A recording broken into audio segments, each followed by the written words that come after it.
Warga Kota Bandung, Jawa Barat diresahkan dengan banyaknya aksi kejahatan jalanan atau begal belakangan ini.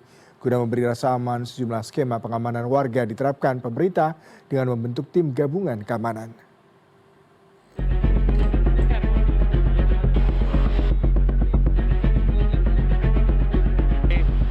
Pelayanan gitu ya, minta handphone dong sini, kan aneh banget ini handphone. Aksi begal di Kota Bandung kembali menjadi sorotan. Tak hanya dari cerita warga secara langsung, kekhawatiran juga ramai disuarakan di media sosial. Seperti yang dialami Azmi, ia mengaku menjadi korban begal bermodus petugas leasing di Kota Bandung pada 14 Juli lalu. Ironisnya, aksi kejahatan terjadi pada sore hari. Komplotan pelaku mengaku sebagai petugas leasing dan menghentikan perjalanannya dengan alasan motor menunggak cicilan. Korban kemudian diajak menuju sebuah kantor dengan dalih mengurus administrasi, meskipun selama ini pembayaran cicilan diklaim lancar.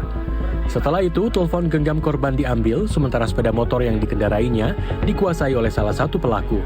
Korban lalu dibawa berpindah ke salah satu kawasan hingga hari mulai gelap.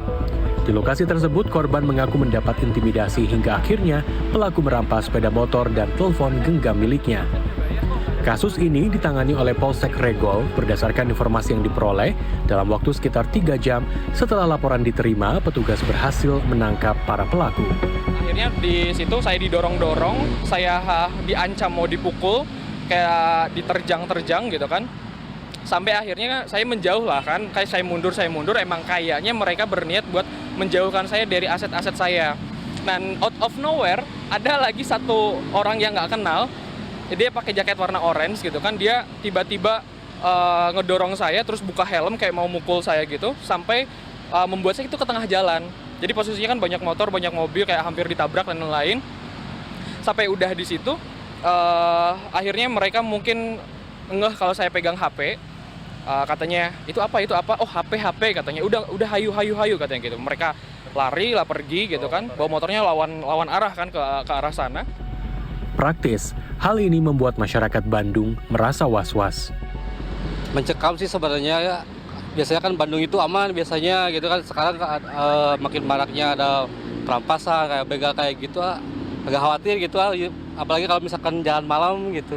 Bagi saya yang sering pulang malam ya, naik angkot kayak gitu, memang lebih menakutkan kalau pulang lebih dari maghrib gitu ya.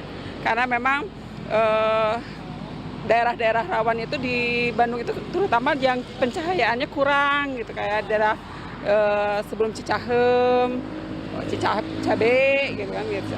Kebetulan barusan juga siang-siang juga sebetulnya banyak sih kejadian-kejadian, terutama yang daerah-daerah yang saya lewati gitu. Polrestabes Bandung hingga 21 Juli mengungkap 15 kasus kejahatan jalanan yang terjadi. Guna meningkatkan keamanan warga, polisi melakukan patroli malam secara rutin. Kegiatan ini menyasar titik-titik rawan guna mengantisipasi aksi kejahatan jalanan. Ini namanya patroli kegiatan rutin yang ditingkatkan. Kita tunggu sampai pagi, kemudian nanti dilapis lagi dengan patroli yang ada sasaran-sasaran khusus nggak? Sasaran pelajar. Intinya kita patroli ini melakukan patroli dialogis, kemudian tentu tugasnya adalah meniadakan bertemunya niat dengan kesempatan yang menjadi cikal bakal dari kejahatan. Wali Kota Bandung Muhammad Farhan merilis 7 titik rawan begal yang menjadi perhatian, di antaranya Jalan Soekarno-Hatta, AH Nasution hingga kawasan Regol. Selain memaksimalkan patroli malam, Farhan juga meminta warga Bandung untuk saling menjaga. Saya mengerti bahwa aparat pemerintahan dan aparat kepolisian harus melaksanakan tugasnya, bukan nembragen tugasnya ke masyarakat lain. Nah, itu mau udah clear.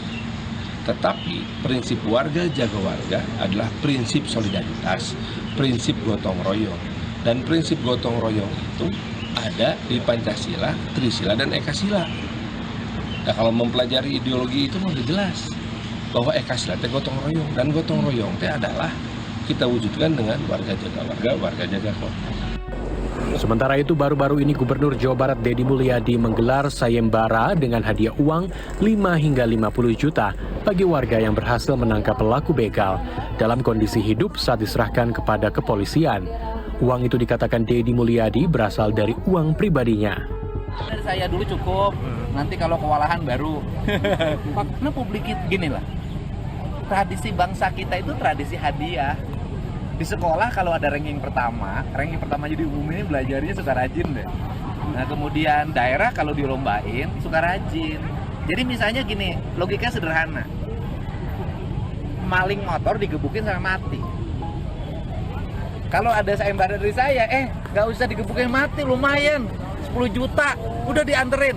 Itu kan secara psikologi akan mempengaruhi. Jadi meski kebijakan tersebut sengaja dibuat untuk memicu warga berperan aktif dalam menjaga keamanan lingkungan, sebagian masyarakat berpendapat lain.